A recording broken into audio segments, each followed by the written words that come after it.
El día de hoy quisiera tocar algunos temas interesantes eh, de, del área de psicología y particularmente hablar del caso de un personaje que curiosamente no empezó con una formación en psicología como tal, sino que estaba un poco más relacionado a su formación básica a la ciencia política, pero que finalmente influyó la psicología de una manera muy importante, particularmente el rubro de la psicología social, y que bueno, terminó teniendo estudios tanto en Harvard como en Yale y aportaciones muy importantes en teorías que hasta la fecha siguen siendo muy relevantes. Estoy hablando del caso de Stanley Milgram, este, eh, pues,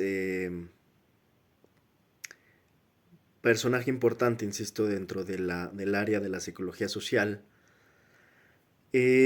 Tuvo aportaciones eh, relevantes, incluidas, por ejemplo, su experimento sobre la autoridad y el control. Este experimento consistía, en términos muy generales, en pues reclutar participantes que eran utilizados en un experimento donde había, digamos que dos partes, la parte eh, que ejercía de alguna manera las instrucciones y por otra parte la receptora de esas instrucciones. Eh, Sin embargo, la parte que recibía las instrucciones dentro de este experimento era un actor. ¿En qué consistía la prueba? En que básicamente esta parte, digamos, de la autoridad eh, que daba las instrucciones era también quien evaluaba las respuestas. No era más que esto una evaluación, digamos, eran cuestionarios donde se de alguna manera una parte hacía la labor del docente y la otra parte, digamos, del alumno. En este caso, la parte de la autoridad residía sobre la parte del docente y este docente pues no hacía más que hacerle cuestionarios al alumno en el sentido de básicamente leer un formulario donde pues básicamente tenía que ir leyendo inciso por inciso y haciendo las preguntas y esperando pues que la contraparte, en este caso digamos el alumno, pues devolviera las respuestas correctas. En otras palabras, no era más que una evaluación, digamos. Insisto, de una parte la parte de la autoridad el docente, por otra parte el alumno. Y en este sentido, cada que tuviese la respuesta correcta el alumno, pues digamos que pasaba a la siguiente pregunta. Sin embargo, cuando el alumno cometía algún error o daba la respuesta incorrecta, el docente tenía la facultad de darle ciertos electrochoques, descargas eléctricas al alumno cada que se equivocara. El tema importante de esto es que en teoría al docente se le explicaba que conforme se fuese equivocando, digamos que su alumno, se iban a empezar a aumentar el nivel de las descargas eléctricas ejercidas sobre pues el interrogado. Esto era importante porque al final digamos, era el marco, ¿no? En el cual se explicaba en qué iba a consistir el experimento. Todos ellos eran voluntarios, a excepción, insisto, de la parte que fungía como el alumno. Entonces esa parte era el único que era, digamos que el actor, pero al final pues no lo sabía la persona que estaba del otro lado que hacía el papel de maestro o de autoridad. Él desconocía que del otro lado había un actor que claramente pues era lastimado en el transcurso de este experimento. De inicio en el experimento se le hace una simulación, una especie de pequeña prueba al maestro o a la parte de la autoridad ejerciéndole, digamos, un electrochoque de prueba para que él más o menos imagine de qué nivel o intensidad de descarga está recibiendo la contraparte. El gran tema es que pues empieza de lo mínimo. Obviamente ahí hay una escala mucho mayor en donde pues eso se va aumentando conforme la otra parte empieza a tener errores, lo cual es evidentemente muy frecuente. Y acá el tema, este es digamos que el marco en el cual está planteado el experimento, que acá el tema importante es que el cuestionario es extenso, entonces son muchísimas preguntas y en ese sentido pues hay muchísimos errores. Y acá el tema es que, como yo decía, además de que son muy frecuentes las descargas que se hacen en contra de eh, pues la parte evaluada o el alumno, empieza a aumentar demasiado la intensidad. Entonces llega un momento en el experimento donde evidentemente el maestro empieza a escuchar los gritos, los quejidos, el dolor en sí mismo de la otra persona que está diciendo ya para, ya no quiero seguir con este experimento porque ya me estás lastimando, prácticamente ya no juego, ya quiero salir y ya no soporto este dolor, ¿no? Y eran gritos tal cual, porque insisto que la otra parte pues hacía la parte actoral y esta parte actoral consistía en evidentemente pues expresar el dolor. Acá lo importante del experimento de Milgram es que él concluye al final que la gran mayoría de las personas que están en esta parte, si bien algunos podrían llegar a voltear y decir, oigan, sigo con la prueba, muchos podrían llegar a preguntar, oigan, ¿está bien la persona que está al otro lado? Porque, por cierto, había una ventana, evidentemente un muro que los dividía y que, digamos que no podía ver directamente a la persona, pero bueno, podía escucharla. Había momentos en donde incluso de los gritos pasaba al silencio y la persona seguía haciendo las preguntas. En esos momentos había diversas reacciones. Había quien decía, oigan, pueden ir a revisar si la persona sigue viva de entrada, si está bien, porque ya no se escucha nada, ya no se escuchan ni los gritos, ¿no? Es un experimento un tanto perverso si lo empiezas a pensar detenidamente.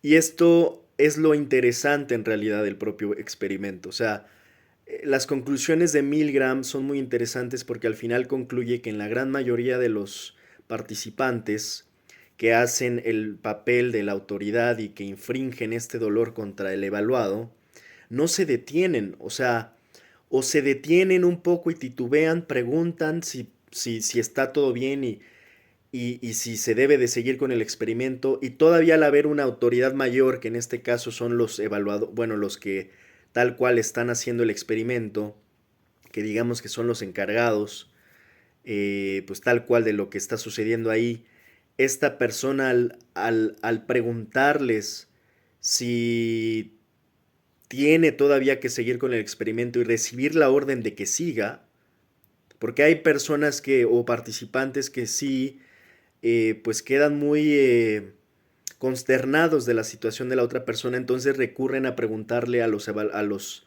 digamos, encargados del proyecto, del experimento, oigan, ¿debo de seguir con esto?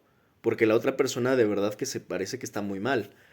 Entonces, cuando todavía la autoridad mayor, que digamos son los encargados del experimento, del proyecto, le dicen al participante, tienes que continuar hasta el final de la prueba y tienes que aplicarle el cuestionario y formulario de manera completa al alumno, aquí es lo más impresionante del proyecto, que es justamente que las personas siguen haciéndolo. O sea, la conclusión final es que todas estas personas o participantes que infringen el dolor llegan a aplicar la prueba en su totalidad. Llegan a aplicar el cuestionario. O sea, llegan al final de la prueba, en lugar de detenerse en algún punto. Esta conclusión es un tanto preocupante, en el sentido de que, ¿cómo puede ser que una persona que sabe que le está infringiendo de alguna manera dolor a otra, por una simple instrucción de seguir y concluir con la prueba que viene a partir de una autoridad, en lugar de que se imponga, digamos, la empatía o la sensatez o el sentido común o los propios principios, se antepone la instrucción. O sea, en otras palabras, esto demuestra que en muchas situaciones sociales las personas se dejan guiar mucho más y con mucha mayor contundencia por la instrucción de una autoridad que por sus propios principios o su propia empatía humana. Este experimento, pues lo ves así de manera muy limitada, pero evidentemente al entender el alcance de las aplicaciones que puede tener, es sumamente perturbador.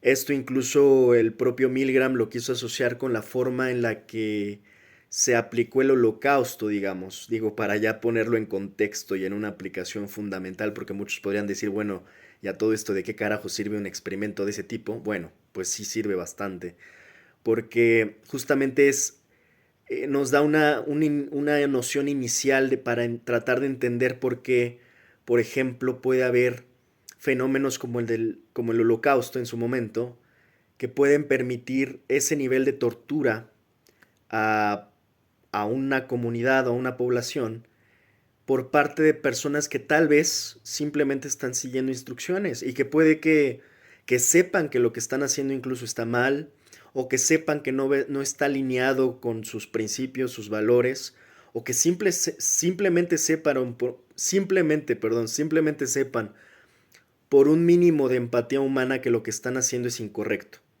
que no pueden estar torturando y, pues bueno, haciendo todo lo que se estaba haciendo en estos campos de exterminio tan, pues tal cual, tan perturbadores, tan deshumanizantes, tan macabros, ¿no?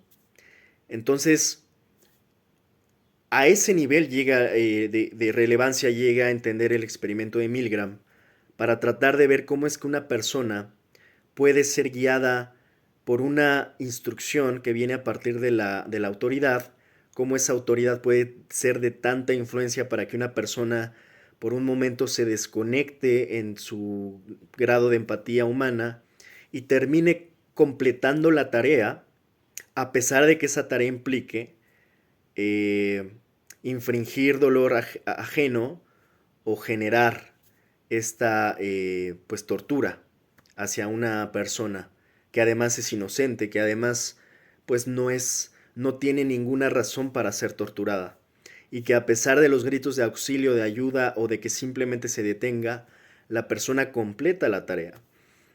Entonces es una conclusión muy perturbadora que surge de este experimento de Milgram, pero que sin duda fue muy polémico en su momento, fue pues muy criticado por ciertos sectores que decían que bueno, lo que estaba haciendo era prácticamente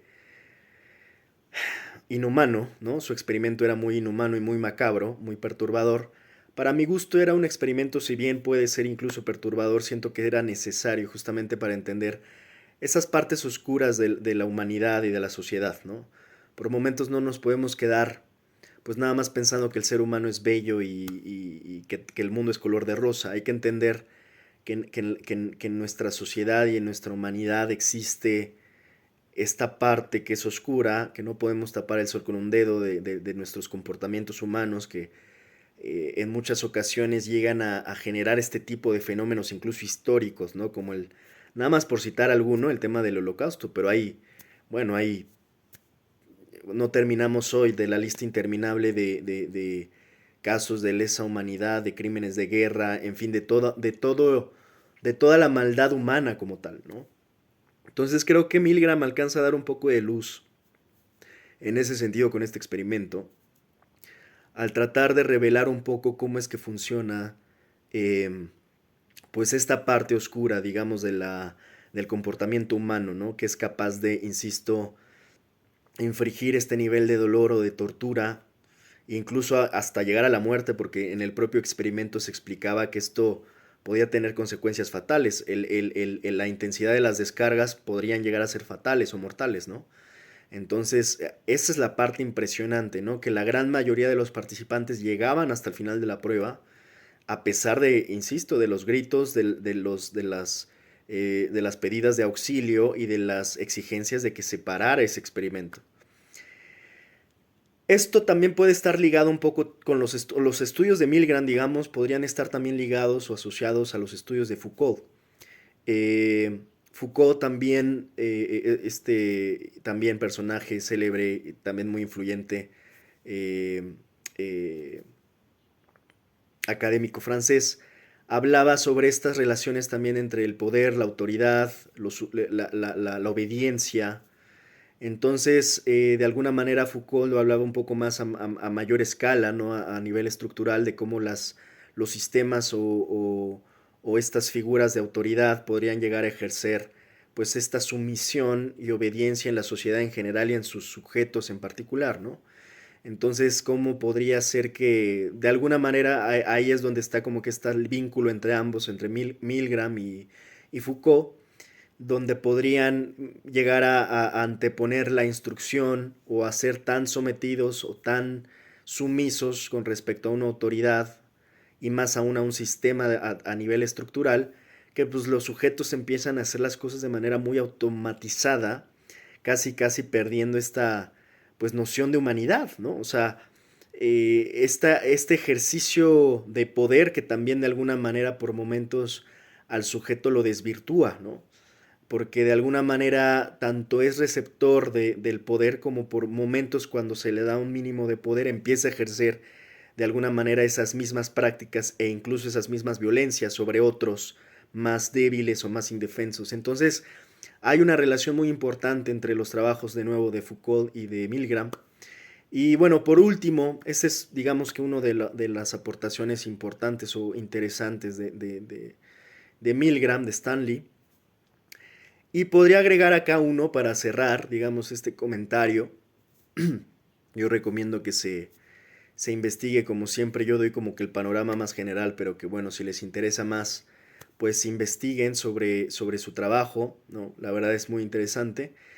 Y otra teoría muy interesante y que todavía es relevante hasta nuestros días es esta teoría de los 6 grados de separación. Los 6 grados de separación, que a veces se le llama 7 grados de separación. Pero bueno, la esencia, digamos, de la teoría tiene que ver con que al final, eh, antes de explicarla, quisiera decir que creo que la gran mayoría de nosotros tenemos entendido que muchas veces, por ejemplo, eh, puede coincidir esta cuestión de que llegamos a conocer a una persona que pues de pronto es conocida de un familiar o que es conocida de un amigo cercano, de un vecino y que a uno le sorprende, ¿no? Esta especie como de, oye, pero ¿de dónde se conocieron? Ah, del trabajo y demás, y, ah, no, yo también, y empieza a crearse esta aparente coincidencia de que digas, wow, pero es que qué curioso. Y es cuando llegamos a decir estas frases clichés como tipo de, qué mundo tan pequeño, ¿no? O sea, que nos terminamos encontrando, ¿no? Y que terminamos siendo como que, pues, parientes o primos lejanos o lo que ustedes quieran. Hay muchas historias al respecto de esto, ¿no? De que, bueno, es que tu mamá era profesora de mi cuñado y mi cuñado se terminó casando con tal y al final ahí hay un círculo muy extraño de diversos círculos a su vez que terminan teniendo personas en común, ¿no? Entonces acá lo más relevante de la teoría de los 6 grados de separación es justamente en esencia eso. O sea, lo que Milgram descubre es que no importa la persona de quien hables, no importa la persona, no importa su nivel de fama, no importa qué tan inalcanzable sientas que esté esa persona.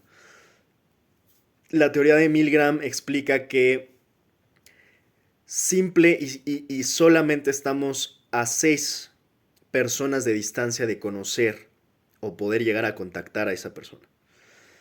Y de nuevo, hagan el ejercicio, quien ustedes quieran. Yo voy a poner en mi ejercicio, no sé, digamos a Dua Lipa, ¿no? No sé. Nada personal con Dua, no es que la quiera agarrar a besos ni nada, ¿verdad? Pero voy a poner a Dua Lipa en mi ejemplo. Digamos que yo quiero conocer a Dua Lipa. Estoy a 6 grados de separación de Dua Lipa. Podría parecer en este momento que Dua Lipa está muy lejos de mí, ¿sabes? O sea que, bueno, es inalcanzable, que, bueno, es una artista, eh, pues, mundialmente famosa y que evidentemente, pues, no es como que me la vaya a encontrar aquí en la esquina de mi barrio, pero el tema esencial de lo que dice Milgram es, no importa, Dua Lipa está a 6 personas de distancia de ti, si es que la quieres conocer, y lo único que tienes que elegir bien es qué personas son esas que están en el intermedio, ¿no? Para poder llegar a ella. Cada quien podría poner en su ejercicio, no sé, a alguien que admire, a alguien que, no sé, digamos que quiera conocer. Em, pero al final son 6 personas, 6 grados de separación. Esos grados funcionan de alguna manera como nodos en este sistema de redes. Ahora, menciono redes porque justamente es de ahí, y por eso digo que es tan relevante, muchos incluso no alcanzan todavía a entender esa esencia de cómo funciona, por ejemplo, ciertas funcionalidades como la de amigos en común que aparece, vamos a decir, en Facebook, digamos, y que por momentos te aparezcan personas que igual y ni quieres ya volver a ver, y te las termina sugiriendo como estas sugerencias de amistad, el propio Facebook. Y es ahí en la forma, al entender la teoría de 6 grados de separación de Milgram, en que uno entiende cómo es que funciona, y de hecho así es como estuvieron diseñadas inicialmente las redes sociales. Por eso yo hablaba de las redes y de los nodos, porque al final los nodos, el conjunto de nodos está dentro de esta también a su vez teoría de redes, que al final le dieron una base de diseño tanto en parte a los algoritmos, pero tal cual a esta cuestión de las redes sociales. Por eso es que se llaman redes sociales. Entonces, todas las redes sociales, pero digamos que Facebook fue de las pioneras, empezaron así, ¿no? Empezaron con esta idea de, pues ustedes ya muchos conocen la historia de cómo fue que se generó Facebook, ¿no? Empezó como con esta red universitaria, pero que al final hoy, ¿qué es Facebook? Hoy es un monstruo que ya no sabemos ni qué es porque es muchísimas cosas, ¿no? Por supuesto se quedó muy atrás el hecho de pensar que Facebook solo es una red social o una red, o sea, es muchísimas cosas Facebook hoy. Opera de muchísimas formas, ¿no? Entonces, la cuestión esencial es que empezó como una red social y que, bueno, después ese modelo se terminó expandiendo hacia otras redes sociales, con sus respectivas diseños también, pero que al final en esencia funciona de manera muy similar. El tema es que, vamos a poner de ejemplo, tú tienes tu red social que no sé, está tu familia, tu trabajo, tus amigos de toda la vida, y al final están los amigos de tus amigos, y así vas sumando nodos. Depende qué tanto te alejes, están los vecinos, están las personas de la escuela, tus profesores, tus compañeros de universidad, en fin. Entre más personas incluyas de diversos círculos además, pues evidentemente los nodos se van exponenciando. El punto en concreto al final de nuevo es la esencia de que esta suma de 6 personas te puede llevar prácticamente a conocer a casi todos o conocer a una persona en específico. O sea, en otras palabras, así es como se fue gestando también lo que hoy, obviamente del origen de Facebook a lo que es hoy, pues hoy, insisto, es un monstruo. Hoy hay una interacción impresionante, ya no solo con las personas que están en tu barrio, en tu ciudad, en tu país. Hoy las redes sociales están a un alcance prácticamente ilimitado en que puedes conocer a cualquier persona de cualquier lugar del mundo utilizando simplemente el sistema de los 6 grados de separación. Entonces, es una forma muy interesante de entender cómo es que, y cabe decir que aunque nos quitaran el Internet mañana, la teoría de los 6 grados de separación se sigue manteniendo. O sea, digamos que esto nada más cambió la forma, pero no el fondo. Obviamente lo exponenció y lo potenció, pero la teoría al final se sigue manteniendo. En otras épocas, de hecho en las épocas en las que Milgram aplicó el experimento para entender los 6 grados de separación, él utilizó cartas clásicas a mano, que hoy muchos ya ni siquiera saben de qué va una carta. Bueno, eso se sigue aplicando, insisto. O sea, la teoría sigue siendo válida, no importa si es en forma digital, o sea, no importa si es conectados al Internet o de forma, digamos, sin Internet en estas nuevas formas digitales. O sea, no precisamente tiene que ver con que solo esto sea posible a través de Facebook, Instagram, TikTok o la plataforma de la red social que ustedes gusten, sino que al final estas plataformas estuvieron diseñadas a partir de los estudios de 6 grados de separación de Milgram. Por último, y para cerrar el caso de Milgram, que creo que nada más cité hoy 2 ejemplos, pero bueno, insisto, su trabajo es más amplio, pero son muy interesantes sus aportaciones. Cierro diciendo un fun fact, un dato curioso del caso de Milgram. A mí me llama mucho la atención, porque no sé si hasta parece coincidencia o no, pero Milgram muere en el año 1984. Y para quienes les gusta o están un poquito informados o les gustan las novelas y la lectura, pues saben que 1984 no es cualquier año y además, por supuesto, es el año de una de las novelas, para mi gusto, más importantes de toda la humanidad en su conjunto. Iba a decir de una época en específico, pero no, creo que es una de las aportaciones culturales y literarias más influyentes e importantes y que también, por supuesto, siguen siendo sumamente relevantes hasta el día de hoy. En algún momento, y de hecho este es el video introductorio para llegar a este siguiente eh, video que estoy tratando de preparar, porque me parece muy importante hablar justamente sobre esta novela y sobre su influencia que tenemos hasta la fecha de 1984 y que a su vez lo asociaré con no solo el trabajo de Orwell, sino que lo asociaré con el trabajo de Aldous Huxley, con El Mundo Feliz. Me parecen dos mentes muy interesantes que están explicando, sus teorías están explicando nuestros tiempos. La parte importante del día de hoy es que Milgram muere en 1984. Y 1984 en esa novela, en resumidas cuentas, pues nos habla también del control, de la vigilancia, de la disciplina, de los sistemas, de la rebeldía, en fin, de esta sociedad vigilada, del gran hermano, ¿no?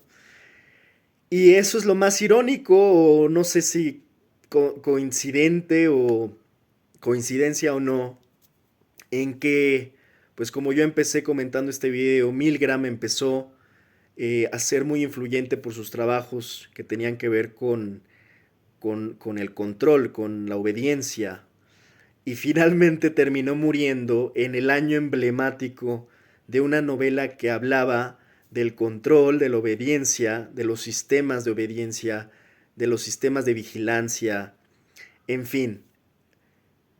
No sé si sea coincidencia o no, pero es muy interesante ese fun fact porque, pues, qué casualidad, ¿no? Que haya muerto justamente en ese año de una novela que hablaba justamente del trabajo al cual dedicó prácticamente su vida.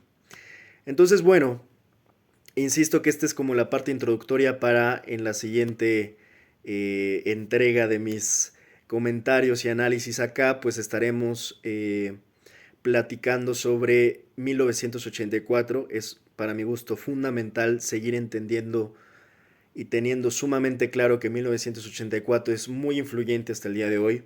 Muchos ya no entendemos si 1984 influyó el mundo o agarraron muchos a 1984 como una especie de instructivo para diseñar el mundo en el que vivimos hoy. Pero al final, sea como sea, 1984 ha definido las formas en las que hoy estamos viviendo. Y a ese nivel de relevancia, pues se encuentra esa novela, ¿no? Entonces, hoy fue el caso de Milgram. Espero que haya sido hasta cierto punto interesante lo que compartí acá sobre los trabajos que produjo. Y bueno, estaremos platicando entonces pronto sobre 1984 y sobre El Mundo Feliz.